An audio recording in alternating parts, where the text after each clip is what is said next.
Escuchemos al siervo Juan Bautista Sánchez, director del Ministerio de Evangelización Víspera del Fin, con la exposición del estudio de la Epístola de Santiago. Hoy con el tema la paciencia y la oración. Escuchemos.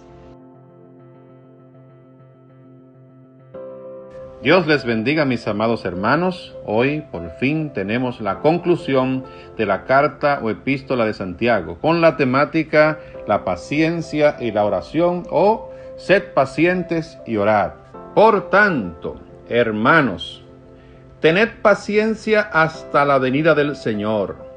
Mirad cómo el labrador espera el precioso fruto de la tierra, aguardando con paciencia hasta que reciba la lluvia temprana y la tardía. Tened también vosotros paciencia y afirmad vuestros corazones, porque la venida del Señor se acerca. Hermanos, Santiago sigue amonestando y sigue también planteando sus consejos sabios a cada uno de los creyentes. No es fácil. Cada uno de ellos estaban dispersos, cada uno de ellos estaban pasando por diversas tribulaciones y persecuciones. Por lo tanto, esos conflictos eran natural que existiesen en cada uno de los hermanos. Y esa era la disertación de Santiago, animando a cada uno de ellos para que pudiesen tener ánimo en medio de las dificultades. Le pone el ejemplo del labrador. Todos conocen lo que es un labrador, una persona que cultiva las plantas, ¿verdad? Los alimentos. El sistema de cultivo de aquel entonces no era el sistema de ahora, pero en aquel entonces, cuando solamente se dependía de la lluvia temprana y la tardía, en las épocas para poder sembrar, pues es el ejemplo válido. Miran cómo el labrador espera el precioso fruto de la tierra, aguardando con paciencia, sin ninguna desesperación, hasta que pudiese recibir la lluvia temprana y tardía para poder completar el ciclo del cultivo de sus alimentos. De esa misma forma, de la misma manera en que el labrador espera la lluvia con tranquilidad para que pueda hacer el efecto en las plantas que ha sembrado, así también debemos nosotros tener vosotros paciencia y afirmad vuestro corazón. ¿Con qué vamos a afirmar nuestro corazón? Con cada una de las enseñanzas que están en la palabra de Dios. Y Santiago pues está diciendo en este caso, afirmen vuestro corazón. ¿Cómo? Con la paciencia y también con todo lo que le he disertado y le he enseñado a través de esta carta, porque la venida del Señor se acerca. Recuerden, hermanos, que el concepto de la venida del Señor de los cristianos de aquel entonces no era algo que se esperaba como para dentro de 500 o 1000 o 2000 años. Era algo que se estaba esperando como algo que iba a acontecer prácticamente casi ya. La idea de los cristianos a lo largo de toda la historia siempre ha sido que el Señor puede venir en cualquier momento. Así que no se sorprenda el hecho de que diga Santiago allá en el versículo 8 del capítulo 5 que la venida del Señor se acerca. También Pedro, también Pablo, cuando hablan acerca de la venida del Señor, ellos inclusive hasta creían que iban a estar vivos por si acaso el Señor viniese a levantar a su pueblo. Ellos eran parte de los que se iban aún estando vivos. Pero eso no quita el hecho de que sea inminente, de que la venida del Señor está cerca, porque para con el Señor un día es como 1000 años y 1000 años como un día. Otra cosa más de la que amonesta Santiago es con respecto a la queja de los hermanos uno para con otro. Dice, hermanos, no os quejéis uno contra otro para que no seáis condenados. He aquí el juez está delante de la puerta. Hermanos míos, tomad como ejemplo de aflicción y de paciencia a los profetas que hablaron en nombre del Señor. ¿Qué ganamos nosotros en un momento de dificultad, en un momento de crisis, en un momento de prueba, en un momento de tribulación, el estar quejándonos unos contra otros? A veces, en estos momentos en el cual un hermano se encuentra enfermo o algún hermano se encuentra en necesidad, desvía su mirada del Señor, desvía su relación con Cristo para entonces estar echando en cara alguna situación de los hermanos. ¿No le ha pasado a usted que alguna persona que ha estado enfermo, en lugar de orar al Señor, en lugar de estar clamando a Dios, lo que hacen es decir, y los hermanos no me visitan? cuando tenemos también la necesidad de algún bien, en lugar de pedir al Señor, lo que empezamos a decir es: y los hermanos nada han hecho por mí. Nada ganamos nosotros con estar quejándonos uno para con otro, porque lamentablemente esa no es la tarea de un cristiano ni ningún creyente. Por eso Santiago amonesta, hermanos míos, tomen como ejemplo de aflicción y de paciencia a los profetas que hablaron en nombre del Señor. Y aquí tenemos por bienaventurado a los que sufren. Habéis oído de la paciencia de Job y habéis visto el fin del Señor, que el Señor es muy misericordioso y compasivo. O sea, por muy grande que ustedes estén pasando toda dificultad en este tiempo, por mucho que sea la prueba y difícil lo que esté sucediendo en su vida, no ha sido más grande que la tribulación de Job. Sin embargo, el final de todo el conflicto, el final de toda la situación de Job es que el Señor es muy misericordioso y compasivo. Así que, de la misma forma en que Dios obró en Job, de la misma manera también lo puede hacer en ustedes. Eso es lo que dice Santiago, y también lo puede hacer el Señor a través de todos los que me están escuchando, porque también somos hijos del Señor. Pero sobre todo, hermanos míos, no juréis ni por el cielo, ni por la tierra, ni por ningún otro juramento, sino que vuestro sí sea sí y vuestro no sea no, para que no caigáis en condenación. Santiago trata de aprovechar al máximo su carta para corregir cada uno de los males que puedan haber.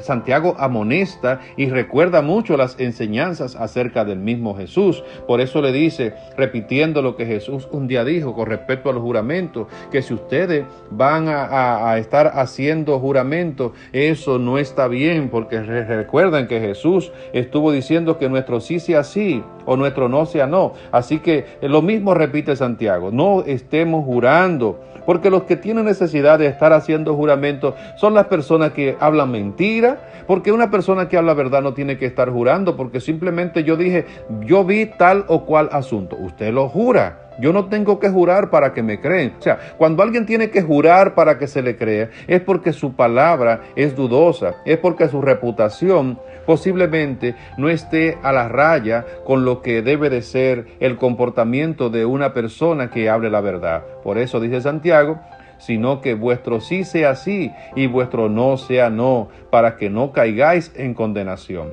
Ahora viene una de las enseñanzas más claras de Santiago cuando toma la recta final de su exposición. ¿Está alguno entre vosotros afligido? Haga oración. ¿Está alguno alegre? Cante alabanza. ¿Está alguno enfermo entre vosotros? Llame a los ancianos de la iglesia y oren por él, ungiéndole con aceite en el nombre del Señor. Entonces yo pregunto, si la Biblia dice, ¿está alguno entre vosotros afligido? ¿Qué debe de hacer? Hacer oración. ¿Por qué alguien dice que en medio del dolor, en medio de la aflicción, es mejor cantar? En medio del dolor, en medio de la aflicción, hay que alabar el nombre del Señor. En medio de ese hijo que usted perdió, en medio de ese hermano que falleció, en medio de que su padre ha muerto y se ha ido con el Señor, eso es un momento para estar glorificando el nombre del Señor. Eso es un momento para estar dándole gloria y alabanza y aleluya y hasta danzar en el Espíritu Santo. ¿Es eso lo que dice la Biblia? A veces nos convertimos en insensibles, y no porque el Señor nos manda que seamos insensibles, sino que nuestra falta de sabiduría y nuestra falta de entendimiento, y no lo quería decir, pero lo voy a decir, y nuestro fanatismo religioso hace que muchas veces las personas del mundo nos vean como locos. Porque la misma Biblia te está diciendo, hermano, usted está afligido. ¿No recuerdan a Ana cuando estaba afligida pidiendo a Dios un niño para que Dios le diese un hijo? ¿Ah? ¿Cómo estaba Ana? Cantando y alabando y adorando al Señor. Estaba afligida haciendo oración, hermano. Por eso la Biblia nos manda que actuemos con respecto conforme a las Escrituras. Usted está afligido, usted no tiene la obligación de estar diciendo gloria a Dios y aleluya. Usted tiene que orar en ese momento. Eso es lo que dice la Biblia. Ahora bien, usted está alegre. Y usted se imagina usted alegre ahora haciendo clamor y ayuno y vigilia de humillación, porque usted está alegre, ahora se va a envolver en silicio y va a echar polvo sobre su cabeza y no va a querer hacer nada, no quiere comer porque está alegre. No, si usted está alegre, cante alabanza. Alabado sea el Señor. Pero si no sabe cantar, entonces póngala en la emisora, porque también va a atormentar a los demás si usted no sabe hacerlo. Ahora, si es alabar y glorificar al Señor, usted está alegre, hágalo como usted quiera, pero alabe al Señor en su momento de alegría. Pero aquí viene la otra enseñanza. ¿Está alguno enfermo entre vosotros? Espere que el evangelista llegue a la iglesia para que éste ore por usted. ¿Está alguno enfermo de vosotros? Llame exclusivamente al pastor, porque si no es el pastor el que ora, lamentablemente, usted no va a recibir sanidad. ¿Es eso lo que dice la Biblia? ¿Está usted enfermo? Mande una ofrenda especial a un evangelista para que él ore por usted, porque esa ofrenda va a tener mucho poder y autoridad. ¿Dice eso las Escrituras? No, hermano. Lamentablemente, la mayoría de nosotros no recibimos sanidad porque no utilizamos el procedimiento correcto. Cuando usted hace lo que dice la Biblia, usted le está diciendo al Señor, como si estuviesen en un juzgado, diciendo: yo estoy amparado en lo que dice el libro de Santiago, capítulo 5, en su versículo 14, donde dice que si alguno está enfermo entre vosotros, ¿qué debemos de hacer?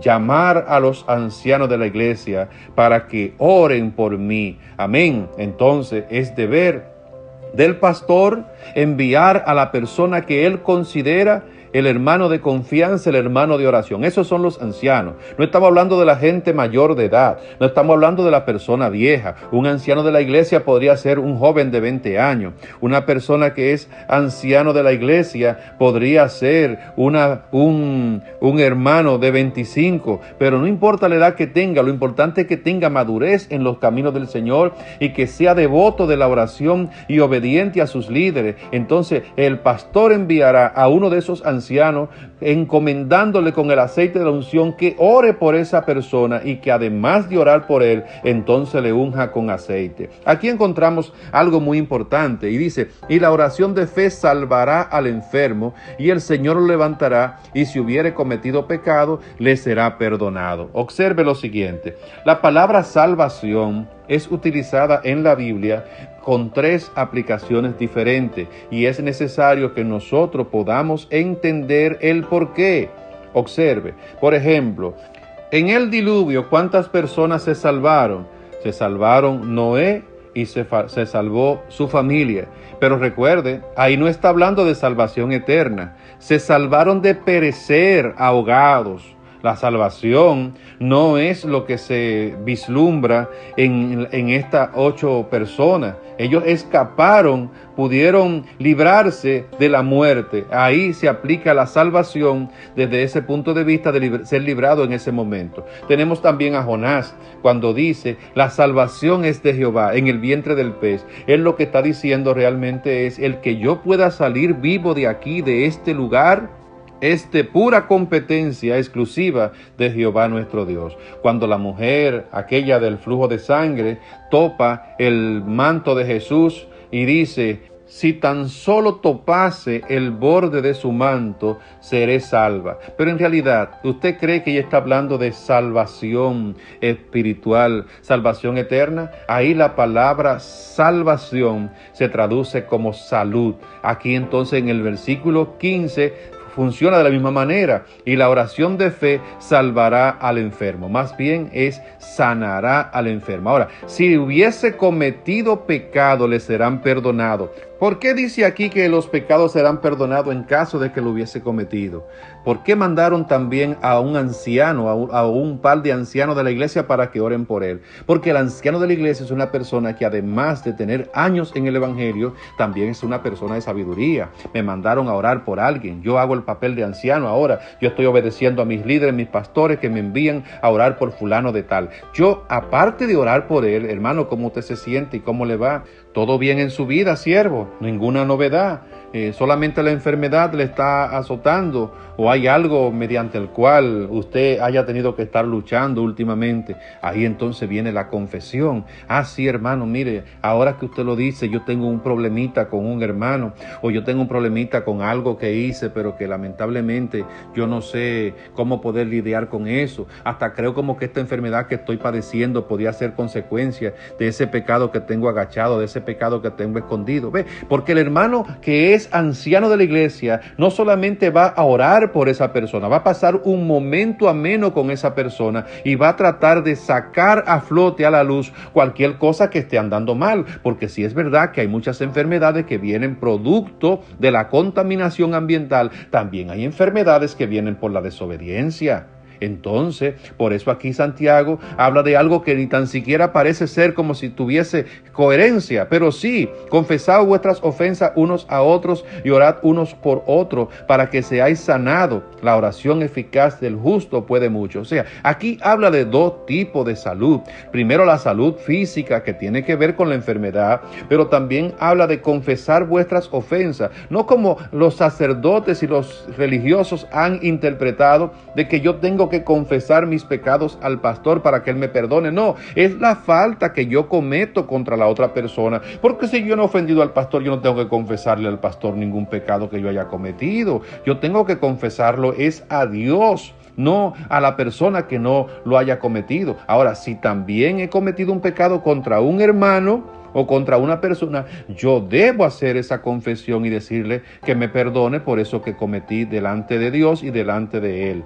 Por eso la oración eficaz del justo puede mucho. ¿Quién es el justo aquí? Los ancianos que van allá a orar por el enfermo. Ahora nos pone otro ejemplo, y es el caso de Elías.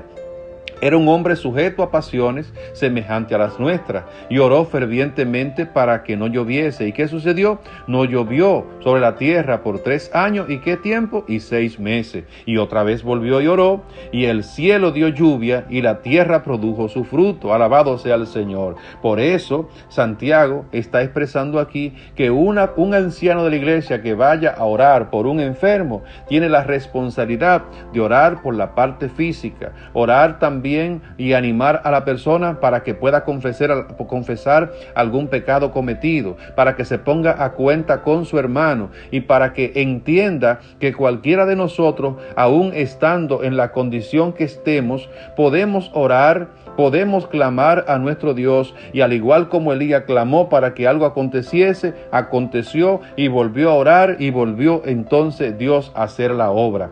Ahora Santiago, al final de su exposición, está hablando acerca de cómo nosotros podemos hacer que los descarriados vuelvan. Si alguno de entre vosotros se ha extraviado de la verdad y alguno le hace volver, oiga bien, sepa que el que haga volver al pecador del error de su camino, salvará de muerte un alma y cubrirá multitudes de pecados. Hay muchas personas en las iglesias que son posibles descarriados. Hay personas en los templos que son propensos a descarriarse, y es porque han tomado un camino de interpretación errada de las Escrituras, o han tomado una actitud que no es necesariamente la correcta delante de la palabra de Dios. Nosotros como personas espirituales, nosotros como personas de conocimiento, nosotros como ancianos de la iglesia, vamos a tener la responsabilidad de instruir debidamente al creyente sobre el error que ha cometido. No podemos satanizar a un cristiano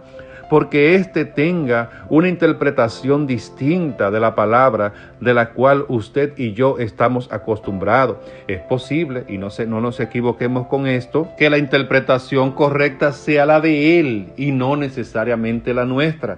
Por eso, no porque alguien interprete un pasaje de la Biblia de manera distinta a nosotros, quiere decir que él sea el que esté extraviado. A veces podría ser que los que estemos extraviados seamos nosotros, hermanos. Por eso vamos a tener mucha paciencia en este sentido. Pero siempre y cuando haya un error, siempre y cuando haya algo que no esté bien, y usted, dejándose utilizar por el Señor, puede ayudar a corregir ese error, evitando que alguien se descarríe o haciendo que alguien que se haya apartado regrese al camino. Dice la palabra del Señor que el que haga volver al pecador del error, en este caso el pecador de afuera que no ha entrado al evangelio, o el pecador que antes estaba en el evangelio pero que ahora se ha salido, si usted puede volver al pecador de su camino, dice la Biblia, que salvará de muerte un alma. O sea, la muerte que tiene que ver con que la paga del pecado es muerte, mas la dádiva de Dios es vida eterna en Cristo Jesús, Señor nuestro. ¿Y qué sucederá? Y cubrirá multitudes de pecado. Alabado sea el Señor. Quiera Dios que nosotros podamos ser instrumento de gloria, instrumento de honra, personas que seamos útiles para Dios, para llevar a cabo sus planes y propósitos, que estemos dispuestos a obedecer a nuestros líderes y convertirnos en obreros ancianos diligentes, que vayamos donde se nos mande para hacer lo que haya que hacer. Esperemos y esperamos que este estudio del libro de Santiago haya sido de su edificación. Dios le bendiga en gran manera.